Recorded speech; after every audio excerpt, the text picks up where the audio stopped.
All right, Steelers fans, Steeler Nation. I need to have a conversation because there's something that I'm struggling with, and there's a player that has been talked and now voted by Bleacher Report as the most underrated player in the NFL. And I want to know, he plays for your team. I want to know how you feel about him. How do you feel about George Pickens at wide receiver?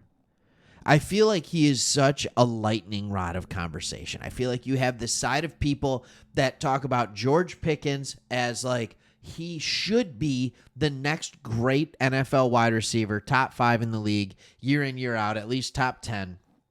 And then you have this group of people who are like, he's never going to actually do it, or his mind is going to keep him from doing it. But for those of you who have watched him, since he was drafted by the Steelers. For those of you who have watched him in his first 1,000-yard season this year, on just 63 catches, by the way, all right? Those of you who have been watching him consistently, how do you feel about George Pickens? I want to hear your comments on this. And I'm going to go out here. We kind of tend to keep things positive. If you aren't sure what this channel is, this is not our first channel. This all started with a channel called Sports Talk Detroit over 3 years ago. And then just over a year ago, we decided to start Sports Talk Extra because we love the NFL. We love talking football. So we kind of go on the stories that you don't usually get more in the national media. We talk about players that aren't always talked about. I'm doing a little change of that. Pickens is interesting. And based on this article, and this is behind the steel curtain, it took it from Bleacher Report. They talked about Pickens. And this is what Bleacher Report had to say. They said it shouldn't be all that shocking if Pickens winds up in the discussion as a top 10 receiver in the league if he takes the next step in his third season. They said Pickens is on pace for that kind of start to his career. The former Georgia Bulldog showed some promise in his rookie season, coming off an ACL tear that kept him out much of his final collegiate season. He had 52 catches, 801 yards. He followed it up with his first 1,000-yard season, catching 63 passes for 1,140 yards. And his 18.1 yards per reception led the league, with Brandon Ayuk not far behind at 17.9. That is amazing what he did in the amount of catches that he had. Ayuk is definitely getting his due. His role in a dynamic Niners offense has most of the league understanding just how good he is. The same isn't true for Pickens. He put up his production in a fledgling Steelers offense with Kenny Pickett, Mitchell Trubisky, and Mason Rudolph getting him the ball.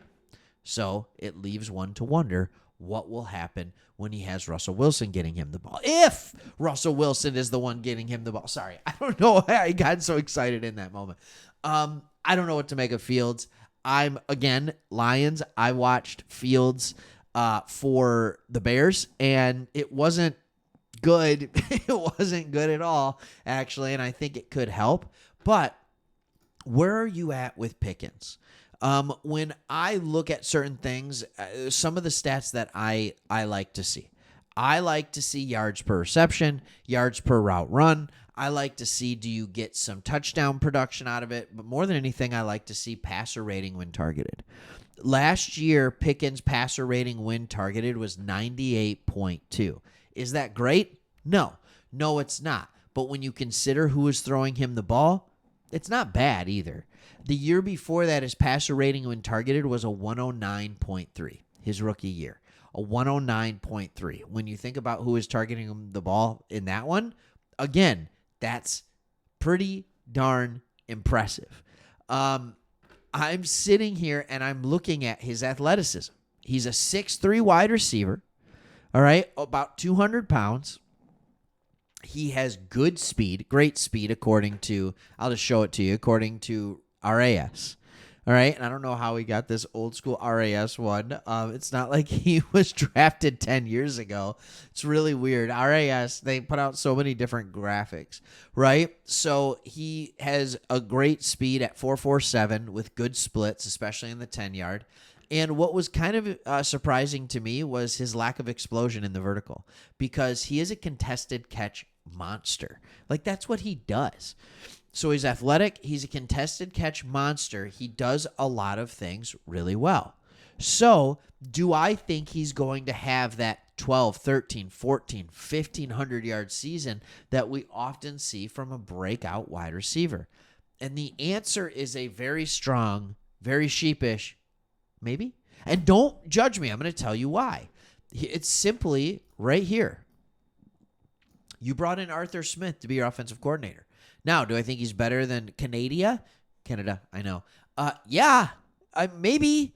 All right, I don't know what in the world to make of Arthur Smith. This is a guy who in Tennessee found a way to split carries with one of the greatest running backs of the generation, if not the greatest running back in Derrick Henry.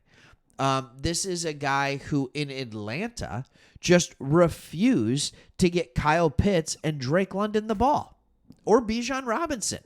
Like, it doesn't make any sense. But when you look at Arthur Smith's offenses, he has had success. DeAndre Hopkins in Tennessee with Arthur Smith had success. Nobody else did. And that begs the question of, is George Pickens going to be the one guy that he finds a way to get the ball? And here's the other thing. How is life with George Pickens he might be underrated to the national media. He might be underrated to, people like you and I. Maybe. But he is not underrated on scouting reports. His ability, the athleticism that he possesses, 18.1 yards per catch. You don't think other teams are going to be keying in on him? And then when you look at what's behind him, Van Jefferson, Roman Wilson, really excited about Roman Wilson. I'm a big Michigan fan. You see the picture of Harbaugh right there, right? Like, I live in Michigan. I love the Wolverines. So don't get me wrong. I think you got a steal in the third round for Roman Wilson. All right. But then you look at Kelvin Austin, Scotty Miller, Quez Watkins. These are not guys that are going to threaten in a way at this point in their careers. I think Roman could get there. Van Jefferson, nope, that are going to demand coverage from someone else. Pat Freiermuth is a solid tight end. We know that. He's not demanding double teams. So George Pickens is going to have at least two sets of eyes on him all year, every snap. All year, every snap. So can he become that route runner that he needs to become in order to make those plays? Because you can be a contested catch monster, and that's really good. You are not going to make a consistent living in the NFL getting double teamed without getting separation, getting contested catches. Your body won't hold up. It won't hold up. I've seen it. I've seen it in Detroit. One of the great receivers, and he could get some separation, Calvin Johnson. His body would not hold up because of all the contested catches he had to make. His body eventually let down. Another guys that are in the league that are the same way, guys like Kenny Golladay, contested catch monster. He was at Detroit. He was with the Giants. 4 or 5 years in the league. See ya. All right, and he's gone. Now, if he can end up being something different, if he can end up being a Mike Evans, because he has good speed, if he can start to do some variation in that, he can have a lot of success. And I think just having a quarterback that knows how to throw the football is really going to help. So, yeah, I could see a big year coming for him. I could. There's so many question marks with new offensive coordinator, lack of wide receiver depth behind him. Who's going to be throwing him the ball? There's so many question marks. I can't give a definitive answer, but this is one of those guys. Let's talk fantasy for a second. That could win your league, or you could be in big trouble if you take him early. That's what I have to say. All right. Thank you so much for watching. Happy 4th, everyone. Not sure how crazy you go in PA. All right. In Pittsburgh, I know in Michigan here we go nuts. But enjoy your 4th, enjoy your holiday, spend some quality time with family, and then come back, and when you're tired from doing whatever you did on the 4th, watch another video on Sports Talk Extra. See ya. Thanks.